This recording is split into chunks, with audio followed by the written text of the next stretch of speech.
नमस्कार, देवभूमि समाचार में आप सभी का स्वागत है। मैं हूं आपके साथ रक्षंदा खान। आगे आप मेरे साथ देखेंगे उत्तराखंड की तमाम छोटी बड़ी खबरें विस्तार से, लेकिन उससे पहले नजर डालते हैं इस वक्त की हेडलाइंस पर। उत्तराखंड परिवहन के बेड़े में शामिल हुई 130 नई बसें। सीएम धामी ने देहरादून आईएसबीटी से हरी झंडी दिखाकर किया रवाना। कहा, पहाड़ से मैदान तक लोगों का सफर होगा आसान। केदारनाथ उपचुनाव के लिए कांग्रेस ने किया उम्मीदवार के नाम का ऐलान। पूर्व विधायक मनोज रावत को बनाया प्रत्याशी। 20 नवंबर को होगा मतदान।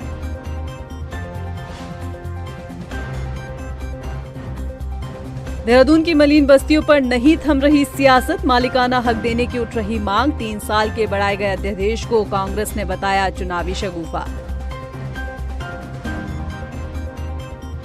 और दीपावली को लेकर अलर्ट मोड पर अग्निशमन विभाग। हल्द्वानी में एसपी सिटी ने किया फायर हाइड्रेंट का स्थलीय निरीक्षण। फायर ब्रिगेड को दिए 24 घंटे सतर्क रहने के निर्देश।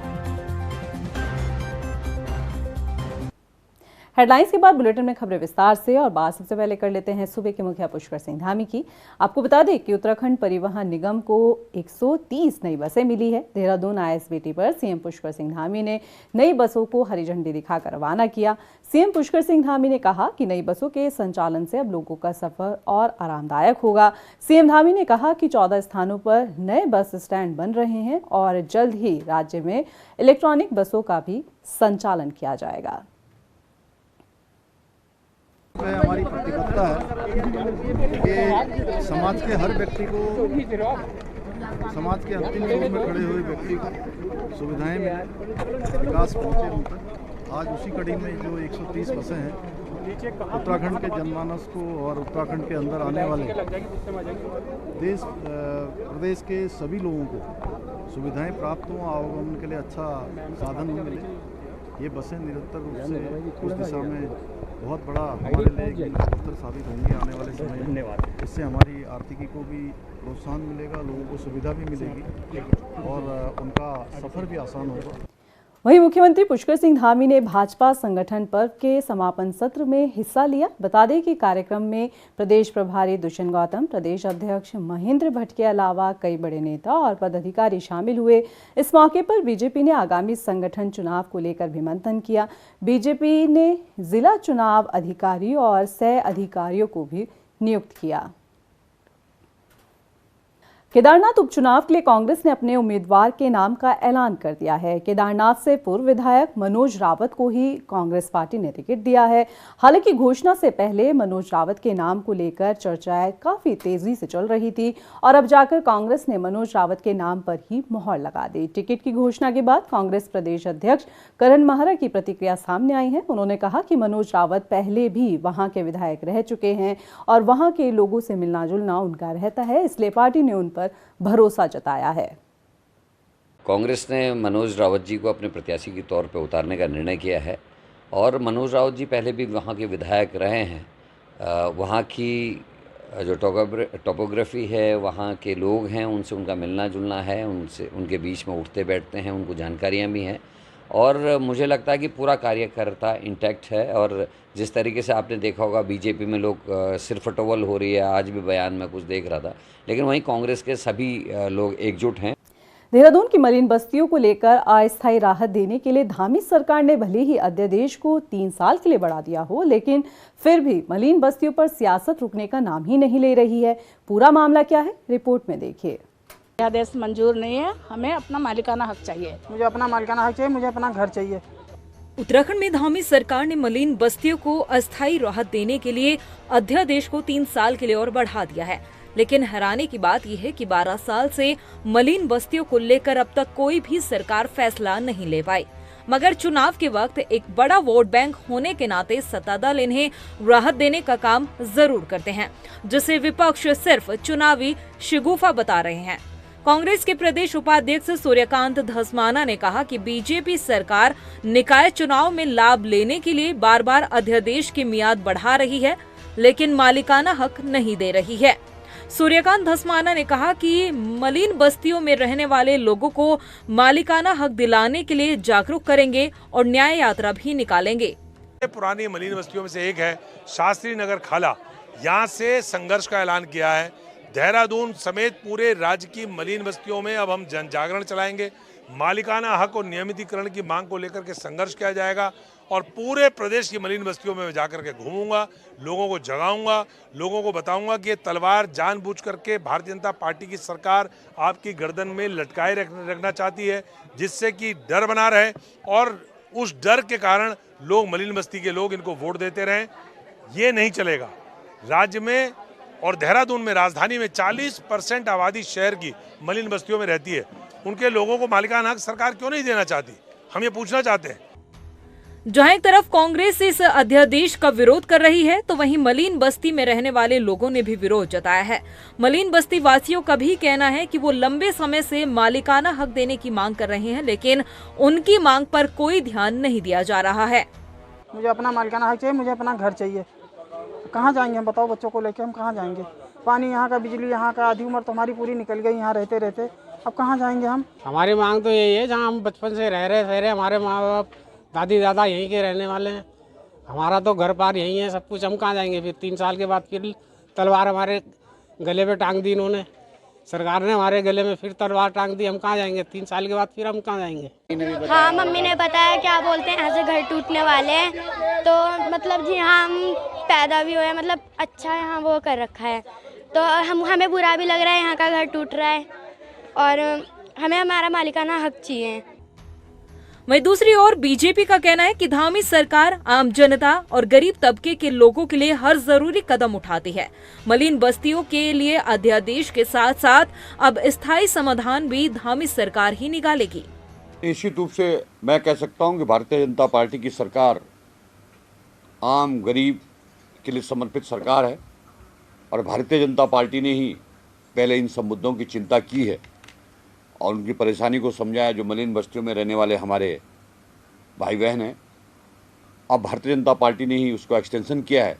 इससे मुझे लगता है कि कांग्रेस पार्टी केवल नौटंकी कर रही है, केवल राजनीति कर रही है।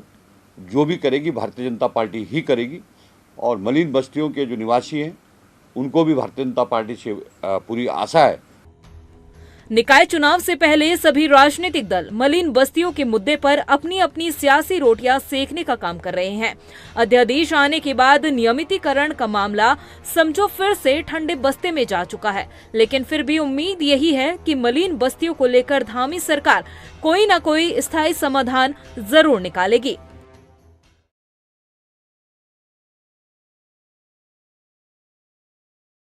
दिल्ली देहरादून एक्सप्रेस वे पर अब सिर्फ कार या बसें नहीं चलेगी, बल्कि दोपहिया वाहन भी फर्राटा भरते नजर आएंगे और इसके लिए कुछ खास नियम और वाहनों की गति सीमा तय की गई है। ये रिपोर्ट देखिए। दिल्ली देहरादून एक्सप्रेसवे पर दौड़ेंगे दोपहिया वाहन। 2 व्हीलर से फर्राटा भरने के लिए हो जाए तैयार, सभी का सफर होने वाला है आसान।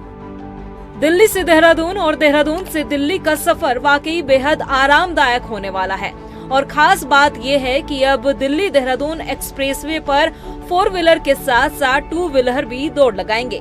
जी हां, दोपहिया वाहनों के लिए एक्सप्रेसवे पर स्पीड भी तय कर दी गई है। दरअसल देहरादून दिल्ली एक्सप्रेसवे की कुल 235 किलोमीटर की दूरी है, जिसे 4 सेक्शन में बनाया जा रहा है। यूपी के गणेशपुर से देहरादून की आशा रोडी चेकपोस्ट तक इस परियोजना का चौथा हिस्सा है, जिसमें 20 किलोमीटर का हिस्सा तैयार हो चुका है और इसी हिस्से में दोपहिया वाहन चलेंगे। बता दें कि 20 किलोमीटर का जो हिस्सा है वो आशा रोडी और मोहन के घने जंगलों के बीच से गुजरता है, जिसमें कुछ इलाका राजाजी नेशनल पार्क में भी आता है और इसी 20 किलोमीटर के क्षेत्र में दोपहिया वाहन चलेंगे, क्योंकि अलग से सर्विस लेन नहीं है। ऐसे में वाहन चालकों के लिए स्पीड के नियम तय किए गए हैं। 2 व्हीलर और भारी वाहनों के लिए स्पीड 80 किलोमीटर प्रति घंटा रहेगी। 4 व्हीलर के लिए स्पीड 100 किलोमीटर प्रति घंटा रहेगी। डाट काली मंदिर के पास बनी सुरंग के भीतर 40 किलोमीटर प्रति घंटा स्पीड तय की गई है। उत्तर प्रदेश के गणेशपुर से दिल्ली तक एक्सप्रेसवे पर दोपहिया वाहन प्रतिबंधित रहेंगे। गणेशपुर से लेकर दिल्ली तक सर्विस लेन पर ही दोपहिया वाहन चलेंगे। गणेशपुर से बागपत तक एक्सप्रेसवे 10 लेन का रहेगा, जिसमें दोनों तरफ 2-2 सर्विस लेन रोड शामिल है। बागपत से अक्षरधाम तक 12 लेन के एक्सप्रेसवे पर दोनों तरफ 2-2 सर्विस लेन रहेगी। दिसंबर से शुरू होने जा रहे इस एक्सप्रेसवे के पूरी तरह से बन जाने के बाद न सिर्फ सफर आरामदायक होगा बल्कि समय की भी बचत होगी। इससे पहले भी हम आपको दिल्ली देहरादून एक्सप्रेसवे से जुड़ी लगभग सभी जानकारी अपनी स्पेशल रिपोर्ट में दिखा चुके हैं। उम्मीद करते हैं इस अपडेट से भी आपको अधिक जानकारी हासिल होगी।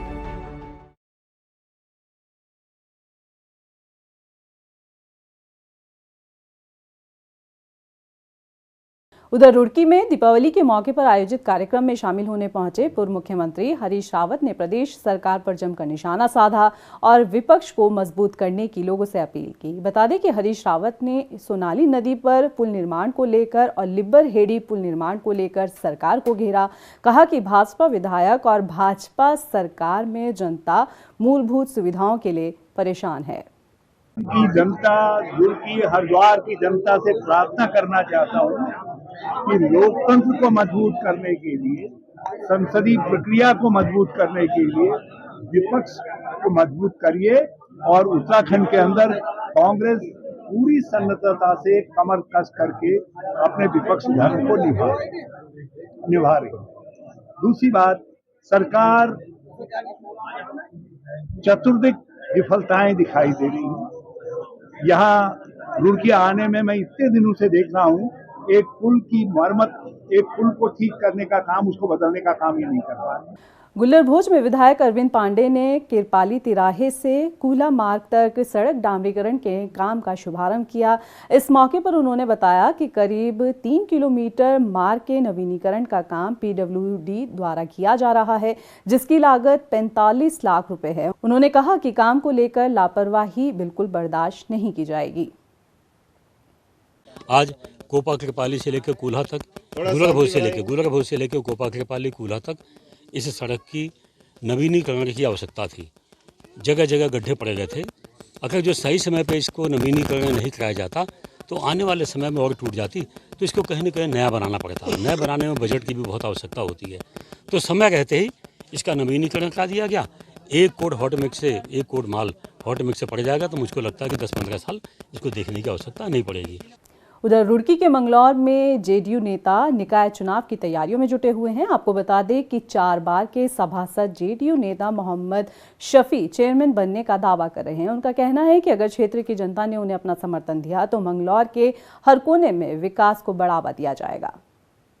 हमारे मंगलौर की पब्लिक को हम बार बार इस बार में जागरूकता करते हैं, इस बार में उन्हें जागरूक करने का प्रयास करते हैं कि उस व्यक्ति को वोट दें जो आदमी आपका और आपके मंगलौर का और आपके शहर का विकास कर सके, आपके शहर को विकास के पथ पर अग्रसर कर सके और मंगलौर को तरक्की के एक नए आयाम पर ले जाए। आप ये देखिए 75 साल हमारे देश को आज़ाद हुए हो गए हैं। आज भी मंगलौर जो है, जो पुराने टाइम में कभी तहसील कहलाता था, आज मंगलौर जो है वो कस्बा बन गया है। और आप ये देखिए पास के आसपास के गाँव जो नाथुखेड़ वगैरह है, उनसे भी बेटर, उनसे भी बदतर हालात है हमारे मंगलौर के। उधर डोईवाला में वन विभाग वन्य जीवों और बेशकीमती वृक्षों को लेकर अलर्ट मोड पर है। दरअसल दीपावली के त्योहार पर तंत्र विद्या के लिए अंधविश्वास में लोग उल्लुओं का शिकार करते हैं, लिहाजा वन विभाग ने वन सीमाओं पर चौकसी बढ़ा दी है। साथ ही वन कर्मी रात भर गश्त करते नजर आ रहे हैं। ऐसा है, दिवाली तो नज़दीक है, तो अक्सर ये होता है कि दिवाली के टाइम ऐसे, या होली हो या दिवाली हो, कोई भी त्यौहार हो, उस टाइम कुछ तस्कर सक्रिय हो जाते हैं। जैसे अवैध पातन वाले हैं, अवैध शिकार वाले हैं। तो ऐसे जैसे दिवाली है तो हमारे उच्च अधिकारियों ने सभी कर्मचारियों की छुट्टी निरस्त कर दी है। तो छुट्टियों में या दीपावली में हमारे कर्मचारी मुस्तैद रहते हैं, तो किसी तरह की कोई अवैध पातन या अवैध शिकार न हो पाए। हल्द्वानी में एसपी सिटी ने त्योहार के मद्देनजर अग्निशमन विभाग की तैयारियों को परखा। आपको बता दें कि एसपी सिटी प्रकाशन ने शहर में लगे करीब 14 फायर हाइड्रेंट का स्थलीय निरीक्षण कर उन्हें चलवा कर देखा। इस मौके पर एसपी सिटी ने बताया कि दीपावली के त्योहार पर आग लगने की संभावना बनी रहती है, लिहाजा घटनाओं को नियंत्रित करने के लिए अग्निशमन विभाग को 24 घंटे अलर्ट मोड पर रहने के लिए कहा गया है। देखिए, पूरे शहर में 14 फायर हाइड्रेंट हैं जिनकी आज अकस्मात चेकिंग की गई। सीएफओ साहब जो फायर के हैं वो भी साथ में हैं। अभी 2 फायर हाइड्रेंट चेक किया हमने, उनमें पानी आया है। अभी आप देख रहे हैं कि इसको भी खोल के चेक किया गया और सही पाया। त्यौहार के मद्देनजर फायर विभाग में किस तरह से पूरा अलर्ट है? फायर विभाग इसमें अलर्ट है, यही चेक करने के लिए ये ड्रिल की गई है। दिनेशपुर में पुलिस ने त्योहारी सीजन को देखते हुए व्यापारियों और e rickshaw, tempo, magic union के साथ बैठक की, जिसमें जाम के झाम से निपटने के साथ ही कई मुद्दों को लेकर चर्चा की गई। इस दौरान थाना अध्यक्ष ने व्यापारियों और वाहन चालकों से पुलिस का सहयोग करने की अपील की। ये आगामी त्यौहार धनतेरस, दीपावली और छठ पूजा वो सुरक्षित तरीके से, अच्छे तरीके से मनाए जाने के संबंध में एक मीटिंग बुलाई गई थी, जिसमें व्यापारी, टैक्सी यूनियन के पदाधिकारी, टुक यूनियन के, ई रिक्शा यूनियन के और मैजिक के सभी लोगों को बुलवा के कि कैसे हम इस त्यौहार को स्वच्छ, सुरक्षित तरीके से मना सकते हैं। सर ने हमें बुलाया था व्यापारियों को, तो हम लोग यहाँ बैठे हैं, तो उसमें ये निर्णय लिया गया कि बाज़ार, मेन बाज़ार में जैसे 29, 30 और 31 3 दिन तक कोई ट्रैफिक नहीं आएगा। बड़ी गाड़ी जैसे ई रिक्शा हो गया, बाइक हो गया, बड़ी गाड़ी हो गई, ये अंदर नहीं आएंगे। चंपावत के बाराकोट ब्लॉक में गुलदार का आतंक लगातार जारी है। बता दें कि शनिवार को भी गुलदार ने घर के आंगन में बैठी 55 वर्षीय बुजुर्ग महिला पर हमला किया। इस हमले में बुजुर्ग को काफी चोट आई है। वहीं घायल महिला को परिजनों ने अस्पताल में भर्ती करवाया हुआ है। बता दें कि ग्रामीण गुलदार को पकड़ने की मांग कर रहे हैं। ट्रीटमेंट दे दिया है, स्थिति ठीक है, कंट्रोल में है, ज़्यादा चोट नहीं आई है, पर एक बार अभी चंपावत में फिजिशियन के लिए रेफर कर रहे हैं। आपको करीबन 7:30 से 8 बजे के बीच में वहाँ पर गुलदार के द्वारा इनको घायल किया गया है, जिनको वहाँ से गाँव से यहाँ लाया गया संडे के दिन, और इनका यहाँ पर लोहाघाट चिकित्सालय में उपचार किया जा रहा है। उधर पौड़ी में पुलिस ने फरार अपराधियों की धरपकड़ के लिए अभियान चलाया हुआ है। आपको बता दें कि रविवार को भी पुलिस ने कार्रवाई करते हुए ग्राम घोटाला पोस्ट ऑफिस अग्री के वारंटी को गिरफ्तार किया। थाना अध्यक्ष की माने तो आरोपी काफी वक्त से फरार चल रहा था। उन्होंने बताया कि 3 टीमों की मदद से आरोपी को पकड़ा गया। अभी के लिए फिलहाल इतना ही। मुझे दे इजाजत, लेकिन चलते चलते नजर डालते हैं इस वक्त की हेडलाइंस पर। नमस्कार। उत्तराखंड परिवहन के बेड़े में शामिल हुई 130 नई बसें। सीएम धामी ने देहरादून आईएसबीटी से हरी झंडी दिखाकर किया रवाना। कहा, पहाड़ से मैदान तक लोगों का सफर होगा आसान। केदारनाथ उपचुनाव के लिए कांग्रेस ने किया उम्मीदवार के नाम का ऐलान। पूर्व विधायक मनोज रावत को बनाया प्रत्याशी। 20 नवंबर को होगा मतदान।